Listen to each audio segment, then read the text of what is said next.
Hello दोस्तों, स्वागत है आपका इस सामान्य विज्ञान की जो डेली एमसीक्यू प्रैक्टिस की जो सीरीज़ चल रही है।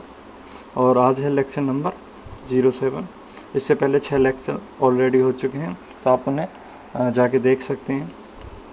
और जो आज का इस लेक्चर है, इसमें जो टॉपिक रहने वाले हैं वो प्रत्यास्था यानी कि इलास्टिसिटी और पृष्ठ तनाव, सरफेस टेंशन, ये मोस्ट टॉपिक रहने वाले हैं। ज़्यादातर क्वेश्चन इन्हीं से होंगे, बाकी एक दो क्वेश्चन जो प्रीवियस टॉपिक हैं उनमें से भी हो सकते हैं। ठीक है, तो चलो देखते हैं। और हाँ, एक बात मैं आपको बता दूं, वैसे जानते तो आप सब कुछ हैं, बस मानते ही नहीं हैं कि नो पेन नो गेन।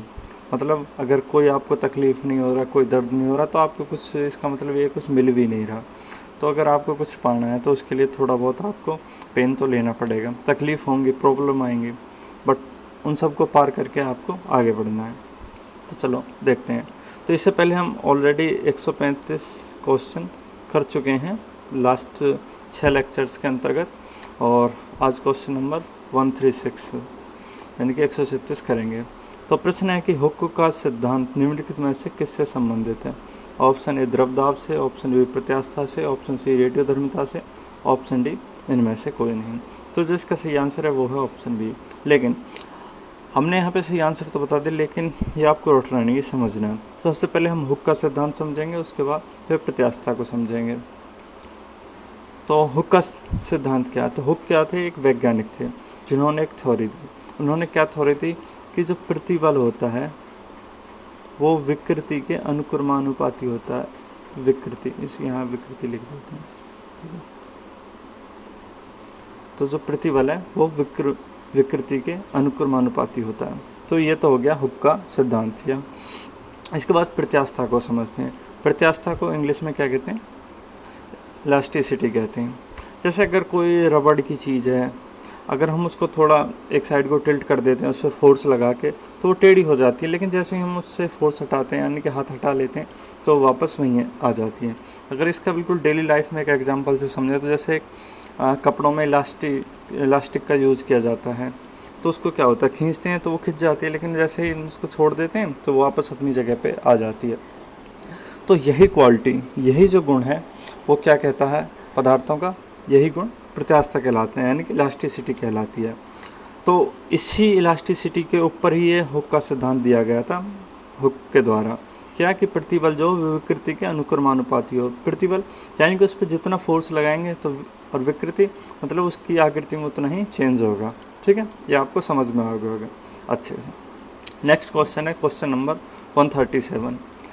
तेल जल के तल पर फैल जाता है क्योंकि? ऑप्शन ए तेल जल की अपेक्षा अधिक घना है, ऑप्शन बी तेल जल की अपेक्षा कम घना है, ऑप्शन सी तेल का पृष्ठ तनाव जल की अपेक्षा अधिक है, ऑप्शन डी तेल का पृष्ठ तनाव जल से कम है। तो यहाँ पे जो कॉन्सेप्ट यूज़ हो रहा है वो पृष्ठ तनाव का हो रहा है, यानी कि सरफेस टेंशन। ठीक है, इसको शॉर्ट में हम ST लिख देंगे। ठीक है, तो यहाँ पे हम समझ लेते हैं कि पृष्ठ तनाव होता क्या है, क्योंकि जब हम पृष्ठ तनाव को समझ लेंगे तो बाकी चीज़ें आसानी से समझ जाएंगे। तो आपने देखा होगा कि तेल तथा जल आपस में नहीं मिलते हैं, और जल आपको और मुझको गीला कर देता है। बट अगर बत्तख की बात करें, जो पानी में जो तैरते हैं उनको गीला नहीं करता। जो पारा है वो कांच से नहीं चिपकता, जबकि आपने देखा होगा कि जो पानी है वो कांच से चिपक जाता है। तो ऐसी बहुत सारी चीज़ें। और इसका एक एग्जांपल ये है कि जैसे पहले वो लैंप हुआ करती थी, तो उनमें क्या था, रुई की बाती होती है। अब दीपक जलाते हैं तो उसमें क्या होता है, वो रुई की बाती से उसमें ऊपर तेल कैसे चढ़ जाता है, जबकि कोई भी चीज़ तो नीचे को जाती है, तो वो गुरुत्व के विरुद्ध ऊपर को कैसे चढ़ जाता है। तो ये सब चीज़ें किस पे डिपेंड करेंगे। और एक और है कि जैसे ब्रश होता है, ब्रश, तो ब्रश के क्या पहले सारे जो बाल होते हैं, उसमें ब्रश में बाल होते हैं ना छोटे छोटे, वो सारे बिखरे होते हैं, लेकिन जैसे उसे पानी में डुबो देते हैं वो सारे चिपक जाते हैं। तो ऐसा क्यों होता है? तो हम यही चीज़ को समझेंगे। तो ऐसा इसलिए कि जो द्रव हैं उनकी जो स्वतंत्र सतहों से संबंधित एक इनका गुण होता है कि वो आपस में एक दूसरे को इकट्ठा करते हैं, मतलब चिपकने की कोशिश करते हैं। एक गोलाकार आकृति के रूप में इकट्ठा होने की कोशिश करता है द्रव।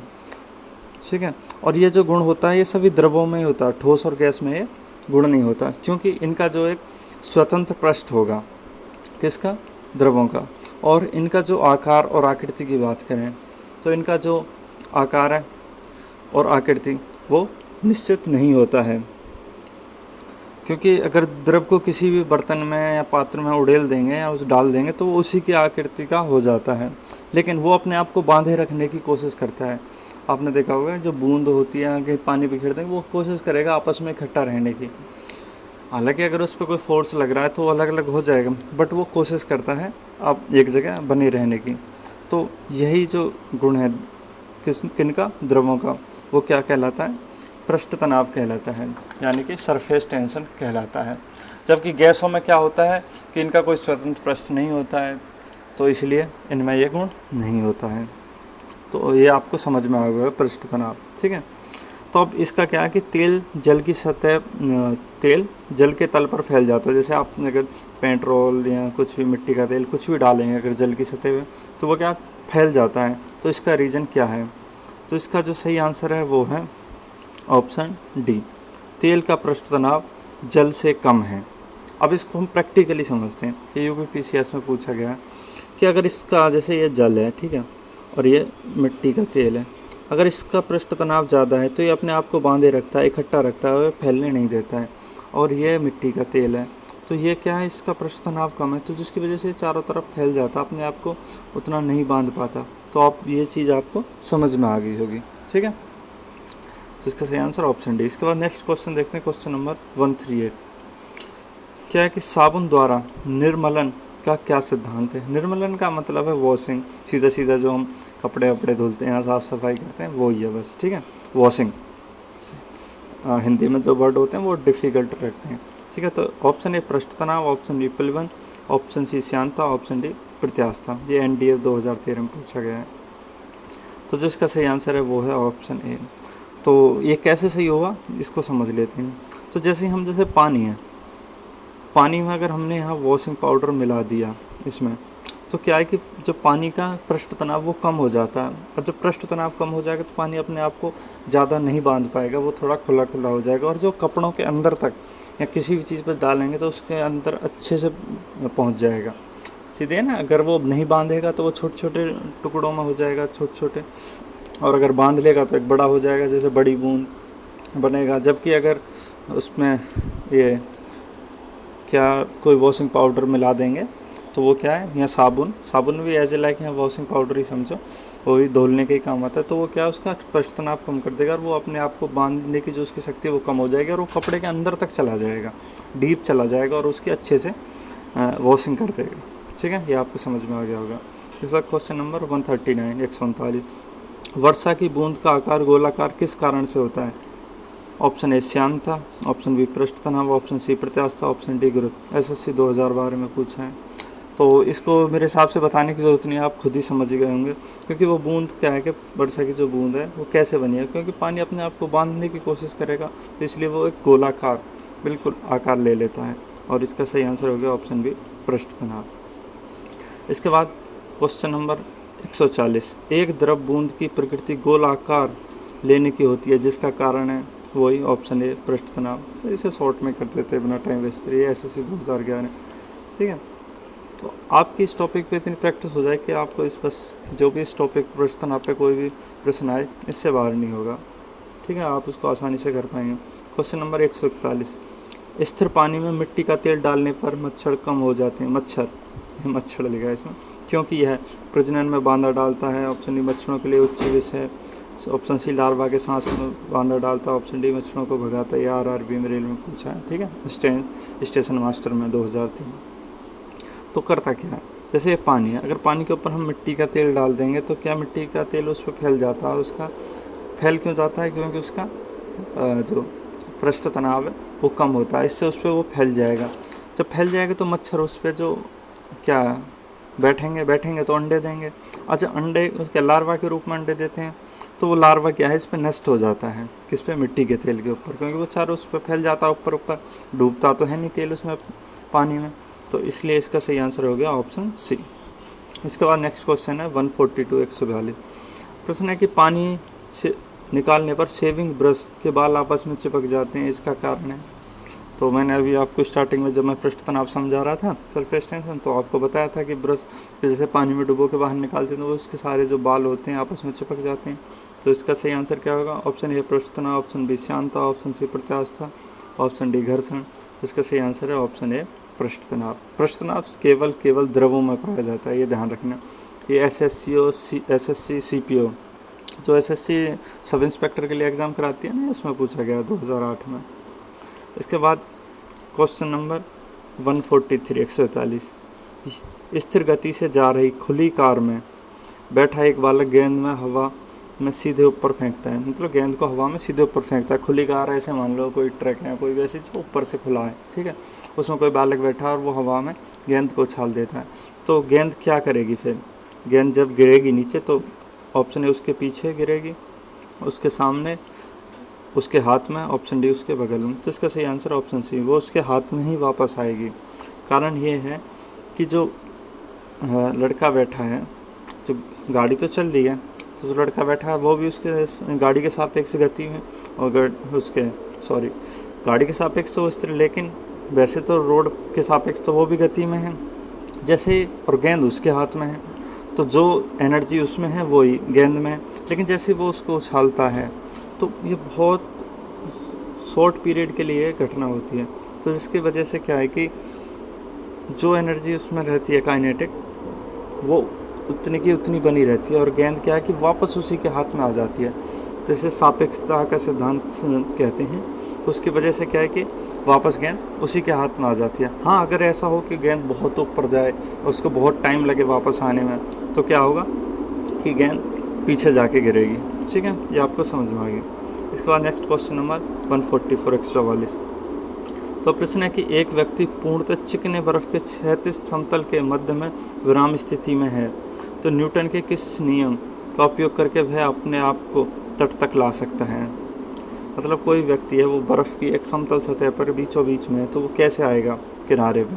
ऑप्शन ए पहला गति का नियम, ऑप्शन बी दूसरा गति का नियम, ऑप्शन सी तीसरा गति का नियम, ऑप्शन डी पहला दूसरा व तीसरा गति का नियम। NDA नियम पूछा दूसरा।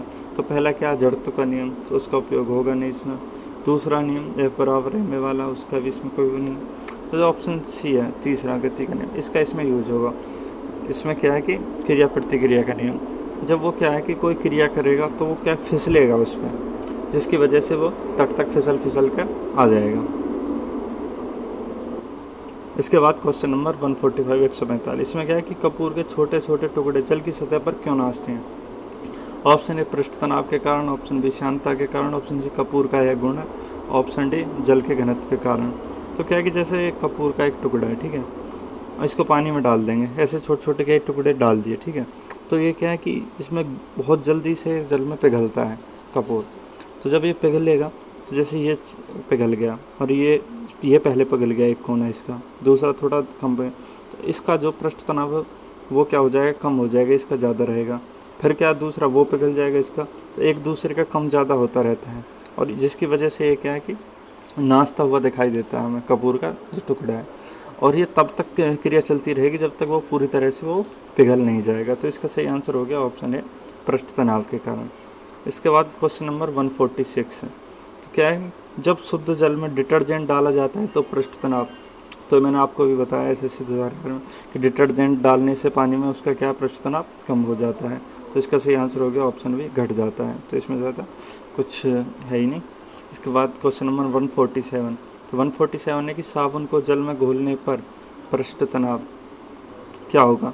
सेम क्वेश्चन है, ये भी बस घुमा के पूछ लिया है। तो क्या है, जब जल में अगर साबुन या कोई भी डिटर्जेंट कुछ भी ऐसी वॉशिंग मटेरियल डालेंगे तो क्या उसका पृष्ठ तनाव घट जाता है, जिससे वो क्या है कि अच्छे तक अंदर तक डीप में जाके कपड़ों में सफाई कर सके। ऑप्शन ए इसका सही हो गया। इसका क्वेश्चन नंबर 148 यानी कि 148, ये क्या है, संवातक कमरे की छत के निकट लगाए जाते हैं क्योंकि, आप तो आप आधे तो इसी में कंफ्यूज हो जाएंगे कि संवातक क्या। तो संवातक कुछ नहीं होते, वेंटिलेटर होते हैं जो ऊपर रोशनदान टाइप के नहीं बनाए जाते कमरों में, जिनसे क्या है कि फ्रेश एयर आती रहे और वैसी गर्म हवाएं जाती रहे बाहर। तो इसमें क्या है, ऑप्शन ए सांस में छोड़ी हुई गर्म हवा ऊपर उठती है और बाहर चली जाती है, ऑप्शन बी उनसे कमरे में क्रॉस वेंटिलेशन होता है, ऑप्शन सी उनसे कमरे में कुछ रोशनी मिलती है, ऑप्शन डी निचले भाग में वह शोभा नहीं देती। SSC CPO में पूछा 2018। तो जिसका सही आंसर है वो है ऑप्शन ए। क्या कि जो सांस लेते हैं उससे जो गर्म हवा छोड़ते हैं वो हल्की होती है, तो वो ऊपर उठती है और बाहर चली जाती है वहाँ से। ठीक है, तो इसलिए इसका सही आंसर ऑप्शन ए हो गया। क्वेश्चन नंबर 149, इसमें कथन और कारण वाला क्वेश्चन है, इंपॉर्टेंट क्वेश्चन है। इस टाइप के क्वेश्चन बड़े एग्जामों में ज़्यादातर पूछा जाता है कि अपमार्जक, अपमार्जक का मतलब डिटर्जेंट ही है, जैसे सर्फ साबुन कुछ भी मान लो। ठीक है, मैले कपड़ों से सरलतापूर्वक तेल व गर्द निकाल देते हैं। ठीक है, ये इसका कथन है कि जो डिटर्जेंट है वो मैले कपड़ों से सरलतापूर्वक तेल व गर्द निकाल देते हैं। अब इसमें इसी का रीज़न दिया, रीज़न ये दिया है कि अपमार्जक जल का पृष्ठ तनाव बढ़ा देते हैं। ये तो सही है, लेकिन ये इसका जो सही है, हाँ, तो इसमें जो एक कारण दिया है कि अपमार्जक जल का पृष्ठ तनाव बढ़ा देते हैं, जबकि हम लास्ट पिछले क्वेश्चन में आपको ये बताते आ रहे हैं कि अपमार्जक मिलाने से जो जल का पृष्ठ तनाव है वो कम हो जाता है, मतलब कम कर देते हैं। तो ये जो कारण है ये गलत हो गया। ठीक है, जबकि जो कथन है वो सही था। ठीक है, हमने यहाँ सही टिक किया था। तो अब देखते हैं इसका सही ऑप्शन क्या होगा। ए और आर दोनों सही हैं तथा आर ए का सही व्याख्या है गलत, केवल ए ही सही है ना। ऑप्शन बी, ए और आर दोनों सही हैं परंतु आर ए का सही व्याख्या नहीं है, ये भी गलत। ऑप्शन सी, ए सही है परंतु आर गलत है, तो यही सही आंसर है इसका, ऑप्शन सी। ठीक है, इसके बाद नेक्स्ट क्वेश्चन 150। तो प्रश्न है कि अंतरिक्ष यात्री अंतरिक्ष में सीधे खड़े नहीं रह सकते क्योंकि ऑप्शन ए गुरुत्व नहीं होता, ऑप्शन बी वायुमंडल में शांता बल बहुत तीव्र होता है, ऑप्शन सी सौर वायु ऊपर की ओर बल लगाती है, ऑप्शन डी वायुमंडलीय दाब बहुत कम होता है। UPSC में पूछा 2007 में। तो इसका रीज़न है ऑप्शन ए, गुरुत्व नहीं होता, क्योंकि अंतरिक्ष में क्या होता है, निर्वात होता है। जब निर्वात होता है वहाँ गुरुत्व नहीं होता। तो जब गुरुत्व नहीं होता, जैसे पृथ्वी पर कोई चीज़ नीचे की तरफ ही क्यों रहती है, जैसे तल है पृथ्वी का, अगर ऊपर भी उछाल देंगे तो नीचे ही क्यों आती है, क्योंकि गुरुत्व के कारण। लेकिन जहाँ गुरुत्व नहीं होगा तो वहाँ क्या वो नीचे की तरफ स्टैंड कर पाएगा, सही से नहीं कर पाएगा। तो इसलिए इसका सही आंसर हो गया ऑप्शन ए। इसके बाद क्वेश्चन नंबर 151,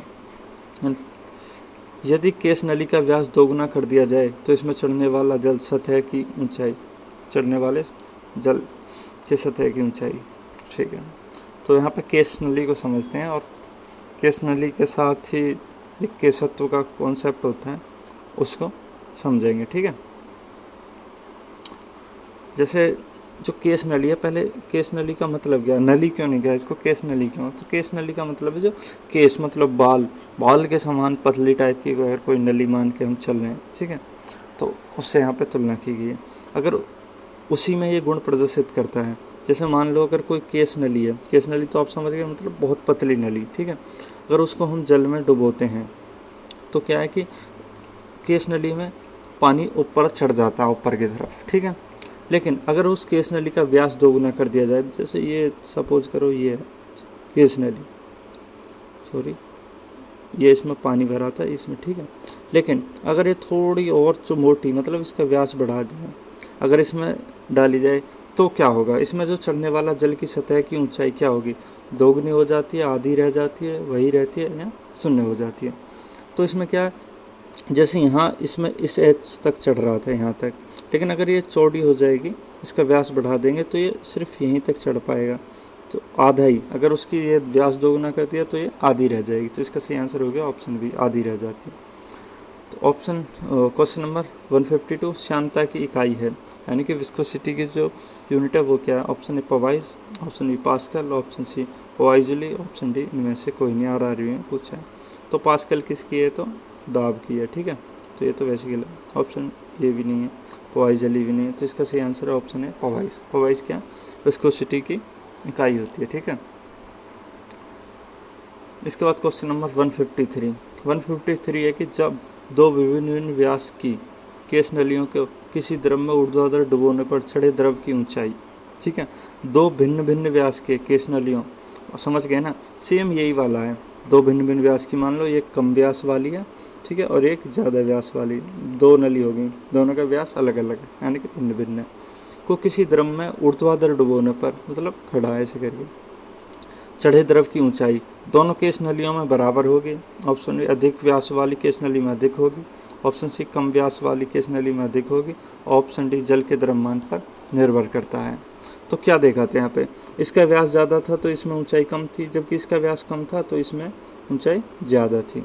तो इसका जो सही आंसर क्या होगा कि अधिक व्यास वाली केस नली में अधिक होगी, अधिक व्यास वाली केस नली में ऊंचाई अधिक होगी, नहीं होगी, गलत। दोनों केस नली में बराबर होगी, नहीं। कम व्यास वाली केस नली में अधिक होगी, ये सही है इसका आंसर ऑप्शन सी, ठीक है। इसके बाद क्वेश्चन नंबर 154। तो क्वेश्चन नंबर 154 है कि लैंप की बत्ती में तेल किसके कारण ऊपर उठता है, स्टार्टिंग में ही बताया था, ठीक है।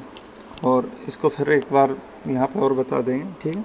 ऑप्शन ए दाब अंतर के कारण, ऑप्शन बी केस की घटना, ऑप्शन सी तेल की कम श्यानता, ऑप्शन डी तेल में कार्बोजिलिक समूह कारण। ये एसएससी पूछा। तो जैसे ये वाला जो कॉन्सेप्ट है ना केस नली वाला, तो केस नली भी बहुत पतली मान के हम चलते हैं, तो ऐसे ही जो ये जो होती है बाती, तो इसके भी जो इसमें अंदर जो रोएं होती हैं वो बहुत पतले पतले होते हैं। तो ये जो केशिकत्व वाला जो गुण है, कैपिलरी इंग्लिश वाले में इसे कैपिलरी, तो इसको ये फॉलो करता है, ठीक है। तो उसी के कारण ऊपर की तरफ तेल चढ़ जाता है। तो इसका सही आंसर हो गया ऑप्शन बी केस की घटना, ठीक है, यानी कि कैपिलरी एक्शन। इसके बाद क्वेश्चन नंबर 155। क्वेश्चन नंबर 155 है कि पानी में लोहे की सुई डूब जाती है लेकिन जहाज तैरता रहता है, यह किस सिद्धांत पर आधारित है। ऑप्शन ए पास्कल का सिद्धांत, ऑप्शन बी आर्किमिडीज का सिद्धांत, ऑप्शन सी केपलर का सिद्धांत, ऑप्शन डी गुरुत्वाकर्षण का नियम। तो जो इसका सही आंसर है वो है ऑप्शन बी आर्किमिडीज का सिद्धांत। तो आर्किमिडीज का सिद्धांत क्या कहता है, तो आर्किमिडीज का सिद्धांत ये कहता है कि जब हम किसी वस्तु को, किसी भी चीज़ को अगर पानी में पूर्ण रूप से या आंशिक रूप से, मतलब या तो पूरा डुबो दें या थोड़ा डुबो, तो उस वस्तु पे क्या है कि पानी एक नीचे से बल लगाता है जिसे कहते हैं उत्प्लावक बल। और वो जो उत्प्लावक बल है वो कितना होगा, वो उतना होगा जितना उस वस्तु के द्वारा पानी को विस्थापित किया गया है। मान लो वो जितना ज़्यादा पानी विस्थापित कर देगा उतना ही ज़्यादा नीचे से उत्प्लावक बल लगेगा। तो जो लोहे की सुई होती है वो क्या है, वो पानी को विस्थापित नहीं कर पाती है, और पानी विस्थापित नहीं कर पाती है क्योंकि उसकी आकृति ऐसी होती है, तो वो क्या है कि उस पर उत्प्लावक बल भी नहीं लग पाता है ज़्यादा, ठीक है। जबकि अगर जहाज़ की बात करें तो जहाज़ नीचे से शेप ऐसी बनाई होती है कि वो बहुत ज़्यादा जल को विस्थापित कर देती है, और जब बहुत ज़्यादा जल विस्थापित करेगी तो उस पर बहुत ज़्यादा ही नीचे से उत्प्लावक बल लगेगा, तो जिसकी वजह से जहाज़ तैरता रहता है, और यही आर्किमिडीज का सिद्धांत है। तो आप इससे अगर कोई भी क्वेश्चन बनता है तो आप इसको आसानी से कर पाएँ। सही आंसर इसका हो गया ऑप्शन बी, और यही आज का लास्ट क्वेश्चन था। Thank you. चलो फिर नेक्स्ट लेक्चर में मिलते हैं।